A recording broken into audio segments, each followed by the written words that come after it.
Beijing is very much calculating that America will blink first, that they are a more open economy and more susceptible to the sort of political pressures. China's an autocracy, can impose more pain on its people. There are limits to that. We've seen uh, events, we've seen pressures, we've seen protests in the past, which suggests that it's not quite as simple as that. But clearly, that is accompanied in China by quite a rabid nationalist campaign. China then warned that countries would pay a high price if they did a separate deal with the US, as many of them are looking to do. And if that deal includes the exclusion of China or targets China in any way. Hello and welcome to the Trump Report. I'm Louis Sykes. Today we're joined by Ian Williams, longtime foreign correspondent who's reported from Russia and China, and author of the book Vampire State, The Rise and Fall of the Chinese Economy. Ian, thank you very much for joining me today. A pleasure, as always. So US Treasury Secretary Scott Bessent has today said that the US tariffs are unsustainable for China. Is he right? Well, up to a point, but China's gambling that they're going to be more unsustainable for the United States than they are for China. And of course, last week, Scott Bessent was saying that they were unsustainable for both sides in a private briefing he gave at an event on the sidelines of the IMF World Bank gathering in Washington, organized by JP Morgan, a giant bank. Private remarks, he thought, subsequently publicized, saying that both sides would have to come to a compromise, that they would both have to find a way of backing down, of reducing the tensions, because it was unsustainable for both of them. But it was really quite intriguing, quite a spectacle, that the 100-day press conference at the White House, because you had Scott Bessent, who's very much the more sober-minded member of the administration, there beside Caroline Leavitt, who the press secretary of Trump, who is of course one of the more excitable of his colleagues, shall we say, and is there lashing out at Amazon for supposedly publicizing or putting on its website the extra cash that consumers would have to pay because of the tariffs. I mean, I guess that's not an unreasonable thing to do, and politically you could argue it was quite smart. But of course, Amazon, that doesn't have a great relationship with the Trump administration, immediately said they had no such plans. And in fact, maybe there was an idea doing the rounds at Amazon, but it wasn't being implemented. So it was a real sort of touch of the surreal today, with the aggressive press secretary, the more measured Treasury secretary, trying to give the impression that the chaos, the erratic tariffs, the on again, off again, the market turbulence, bond shares, you name it. All of this was part of some sort of grand strategy, some sort of master plan to disorientate opponents of the United States and friends, I might say, as well, as a way of getting the best possible trade deals. So it was quite a spectacle to behold. And Bessent went on to call that chaos and market turmoil following those tariffs strategic uncertainty. How does China deal with that level of uncertainty, do you think? Well, China doesn't like uncertainty. And I think one of the key strategies they are undertaking in this is just to sit it out, effectively, just let the dust settle in Washington. Don't rise to too much to this. But of course, even there, we're seeing some unusual reactions coming from Beijing, because this claim from Trump and those around him that they've been engaged in negotiations, that they are engaged in negotiations with China, was immediately shot down by Beijing. Now, normally the foreign ministry would be expected not necessarily to engage on something like this, but were quick to retort, no, we have no talks. There are no talks going on, and there will be no talks until the US agrees to reduce tariffs, to scrap the tariffs. And we're not scrapping ours before they scrap theirs. And in the meantime, there are no talks. So quite extraordinary to see from the Trump administration these claims of contacts, of talks, being immediately shot down by Beijing. And we're at 100 days now of Donald Trump's presidency. How do you think China's going to be assessing the damage that's been done so far? Well, I think they'll look at it in two ways, because I think that the Chinese economy is not in a great way at the moment. And objectively speaking, Bessent is probably right that the tariffs, the pressures of tariffs on the Chinese economy are probably more damaging, and the Chinese economy is less well equipped to deal with it than the US economy. But that's just to take it at a purely economic level. What is perhaps more important is the political level, because China is calculating that the pain level in the United States is lower than it is in China, that the US cannot sustain as much pain for two broad reasons. One is it's because it's a democracy, the political backlash will be greater and quicker, and also because it's a relatively open, it is an open economy, so the markets play a far bigger role in disciplining the politicians, if you like. And you're seeing stock market falls, the bond market, which many people believe was the reason why Trump last week uh, backed off from some of the tariffs he'd imposed on everybody apart from China. So Beijing is very much calculating that America will blink first, that they are a more open economy and more susceptible to the sort of political pressures. China's an autocracy, can impose more pain on its people. There are limits to that.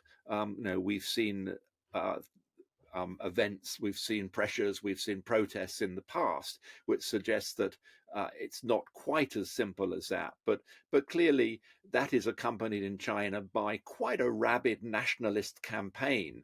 The government running old Maoist speeches which were made on the eve of the invasion of Korea in 1950, I think that was. But banging the drum, presenting this very much as a patriotic struggle against the United States and trying to rally people around this. And you're seeing this reflected in social media in China, in much of the language there, in much of the imagery that's been put out there. So clearly, Xi is calculating that China is a better position to take these tariffs than the United States. He's also looking at the best way to exploit it politically, with a charm offensive across Southeast Asia, although that was somewhat limited because after, of course, talking about how there should be unity, talking about criticizing American coercion and bullying, which of course is slightly ironic coming from China, because of course these are very much part and parcel of China's rise as well. But having said that, China then warned that countries would pay a high price if they did a separate deal with the US, as many of them are looking to do. And if that deal includes the exclusion of China or targets China in any way. Now, it's interesting to see what they mean by that, because, of course, one of the things the US is trying to prevent is China shifting exports through third countries, transshipment it's called, through Vietnam, through Thailand, through Malaysia. And all those countries are very wary of China doing that. They don't want to find themselves penalized further by Washington, and accused of transshipping Chinese goods as a way of ducking tariffs. And of course, we've seen Xi traveling to these countries, and they know a thing or two about Chinese coercion. There's Malaysia, Vietnam, the South China Sea, others being pressed economically. And they're also aware that if Chinese exports aren't going to the US, they've got to go somewhere. And they're very wary of them coming to their own countries and undermining their own industries. So it's a much more complicated picture than perhaps it's sometimes appreciated. But certainly, Xi Jinping thinks that he can capitalize politically on the uncertainty that's being created by Trump among friends, allies, as well as opponents. And what are some of those key economic areas that China and the US are going to be concerned about? I mean, I'm thinking we're hearing about soybean exports slowing down in the US, exports of imports into the US of things like televisions and technology slowing down. Where are some of the key areas of economic damage they're going to be worrying about at the moment? Well, I mean, both sides appear to be trying to. That there were reports over the weekend that China had exempted a number of industries from tariffs, where it sees a use in doing that. And of course, the US has exempted smartphones from tariffs, which are coming in from China. Which is an example, of course, of an incredibly complex product because although it's bolted together, it's assembled in China. The components come from all over the place, and Apple, among others, were facing this double whammy of import duties, tariffs bringing in components to China, and then tariffs on the stuff they're exporting from China to the US. So you're getting your 125% coming in, and then another 145% theoretically going to the States. So, but now we think that's been exempted, although it's sometimes difficult to understand the signaling. But clearly, both sides are looking at where they can um, create most pain for the other, and that China sees agricultural produce as something which is very to them a very good target because these are the Trump lands of in between the coasts in the States. They see this as politically as well as economically a good target to go after. So that's this trade war is unfolded, so it's becoming more complex and more targeted from both sides. And China, so far at least, as you say, seem happy to just sit back, let the US take the hit. Is that a good long term strategy though, is Beijing eventually going to have to come to the table on this? I think that both sides are going to have to talk at some point, but when will that point be reached? Uh, Clearly, China's been preparing for some sort of trade conflict, economic conflict with the States for some time. It's been looking to try and make its economy more resilient. There's been talk about trying to increase consumption within China as a bigger share of the economy. There's been talk of trying to uh, make innovation, homegrown innovation, a bigger to give that a bigger role. And the jury is out on whether both of those are possible, or just how, whether or not they will actually work.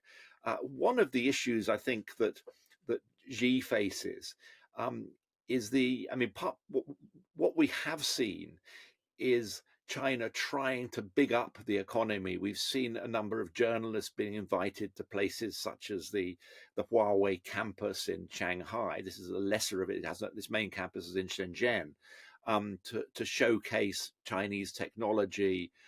We've seen big efforts to talk up the technological prowess of China and the strength of the economy. There's been a big effort gone into trying to say, look, our economy is strong. We can withstand these tariffs. We can withstand a trade war. I don't necessarily buy that. I think there's a touch of the Potemkin about that. I think that the Chinese economy is vulnerable. But as I say, I think the calculation in Beijing is that the pain threshold in Washington is far lower, and they can hold out longer than the Americans can. And and all presumably that's partially what's behind this odd sort of war of words that you alluded to earlier between the White House and Beijing. You know, Trump coming out and saying, "Oh, talks are already underway. I've had phone calls from Xi Jinping," and as you say, China saying, "No, that's absolutely not true." Yeah, I mean, it does. You do wonder about the sort of mind games that are being played here. Um, Claims on the one hand of talks, claims of contacts, um, very upbeat comments last week from Trump that China's great, we're all going to sort this out, we're already sort of looking at ways of dealing with it. Um, and it goes back to some of the comments at today's press conference, the whole Trump tactic of unsettling, unnerving, shaking things up through comments or through erratic actions, on again, off again tariffs. I mean, how do you deal with that? How do you handle that? And I think that Beijing likes certainty, it likes stability in relationships. And it's unusual to see them come out with such a categorical denial that there have been any links, any talks. Um, Perhaps Trump is alluding to low level contacts. I mean, these take place all the time. Perhaps there have been feelers put out by officials on both sides to look whether there may be areas that they can progressively step down from. But it is quite a bizarre spectacle. But of course, we're talking about a president in Trump who is into the theatre, who's into um, the theatre of it all, and which is very much not China's way. And I think that they have felt obliged to respond publicly to the suggestion that talks are being going on. But it's very much Beijing's way to keep a low profile. And I think, largely speaking, in terms of anything substantive, they will prefer to wait for the dust to settle, to wait to see what emerges, to wait to see whether there is any logic or any coherence that emerges from what at the moment looks to be an incredibly erratic process. And China will no doubt have been buoyed then by the IMF warning last week of the damage to the US and global economy by these tariffs. I mean, it wasn't great news for China either, but how are they going to be reading into that? Yes, I mean, it will be. I mean, the more damage that this appears to be doing to the global economy, the more it plays into Chinese propaganda on this, because China is very much presenting themselves as the champion of globalization, as the champion of free trade, as the friend of other trading companies in Asia who are being hit or who have been threatened by sanctions. So when the IMF, with the credibility which that has, comes out with dire warnings about the state of the world economy, and in fact the way that could become a lot worse because of tariffs, that is clearly welcomed by China, because it enables them to point the finger more closely at Trump and at American policy for destabilizing world trade. And the IMF also, though, did downgrade China's growth projections from 4.6 to 4%. I mean, I remember probably about 5 years ago, people being worried about 6% levels of Chinese growth. Um, is 4% more worrying now, or are we just in a different time because of post COVID and post Trump as well? I th- I always am very skeptical about Chinese statistics. When I was working there, they were once described to me as one of the greatest works of contemporary Chinese fiction. And I think first and foremost, Chinese statistics are political. They are uh, growth rates, other targets tend to be set for political reasons, and equally, they are usually achieved for political reasons. And I think even within China, a lot of these figures are not taken literally or seriously. So I think we have to be very skeptical about when China, as it did last week, I think the central bank came out and said, we think we will make 5.2% or thereabouts. I don't think any serious economist inside China or outside really takes that seriously. The IMF are talking 4%. I suspect it's even less than that. Recall last year, Chinese economists themselves were questioning the levels of growth and suggesting that in fact we were talking about closer to 1 or 2%, as a result of which they were largely excommunicated.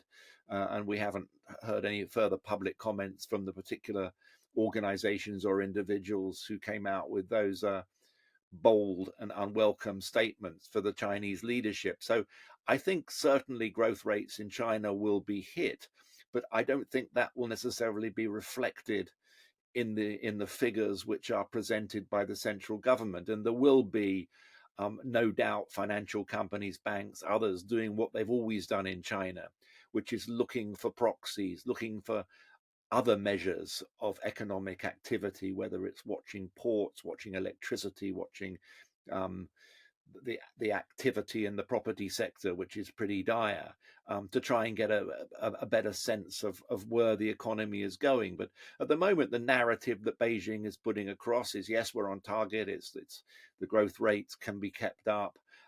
Yes, the economy is strong. They've been unusually open in terms of visits to technology companies and others, talking about the resilience of the economy. And as I say, there's a touch of the Potemkin about this, and we need to take it extremely cautious, be very cautious about it. But China wants to put the message across that we have a resilient economy and we can withstand these tariffs. So does that mean then that these tariffs have come at a very critical time for China, or have they done enough to prepare for this kind of shock that Trump admittedly did say was going to happen? I think they've been preparing for it in terms of whether it's stockpiling chips, whether it's stockpiling other goods, whether it's reaching out to other countries, whether it's looking to use Chinese currency payments more, more in trade with third countries. There are many different ways in which China has been preparing for economic conflict with the United States. It saw some sort of conflict coming. Perhaps it was surprised at the size of the tariffs and at the speed at which they were imposed. But certainly China's been preparing for this. That said, the economy is in a poor way, and I think as much as they try and talk it up, we are still seeing the results of the property collapse, of a collapse in investment in infrastructure. There's no confidence among the companies, tech companies, private companies in China, who the government is relying on to be the motor of any recovery and any innovation. There's no sign that consumption has really picked up in the way that they would like it to. There's no confidence. And so for all these reasons, we're seeing high levels of youth unemployment still. For all these reasons, the economy is very vulnerable and very brittle at the moment, as irrespective of attempts in Beijing to talk it up. But it's early stages of the trade war. There's a lot of propaganda. There's a lot of hype. There's a lot of bombast, and so it's going to be intriguing to see where it goes from here. But certainly politically, the line coming out of Beijing is we're resilient. The economy's strong. We can withstand this, and we ain't engaged in any talks, irrespective of what the US claims. So the CCP at this point won't be worried, or Xi Jinping for that matter, won't be worried yet about their position, will they? Well, there's also, as always, Beijing is an incredible rumor mill, and there have been yet more senior military figures ousted.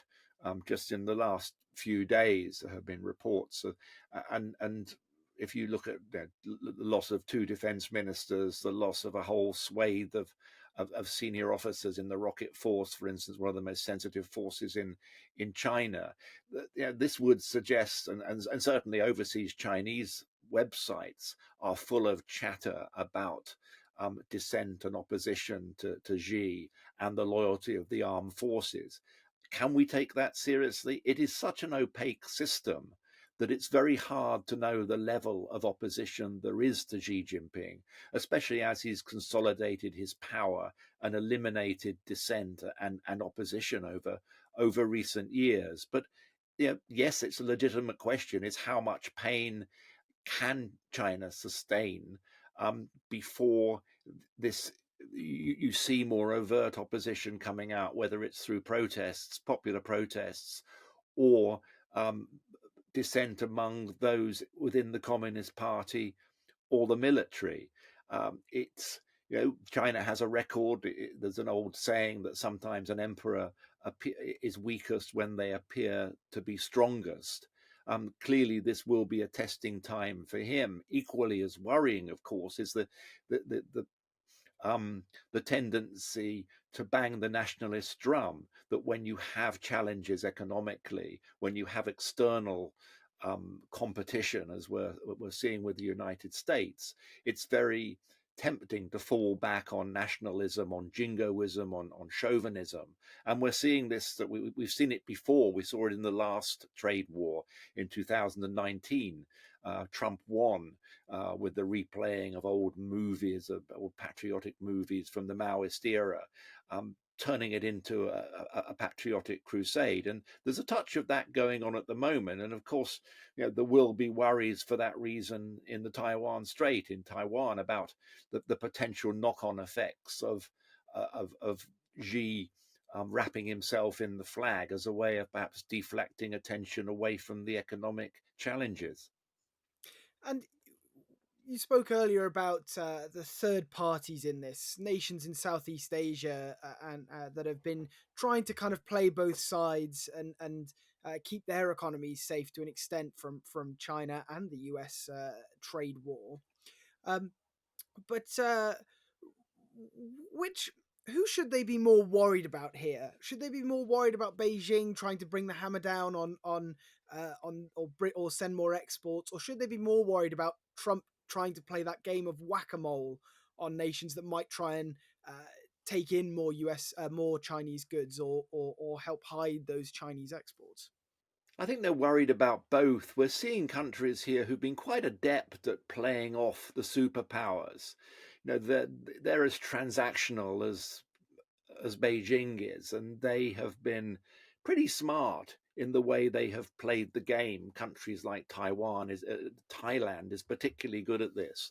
Vietnam to some extent as well, which has a very difficult history with China.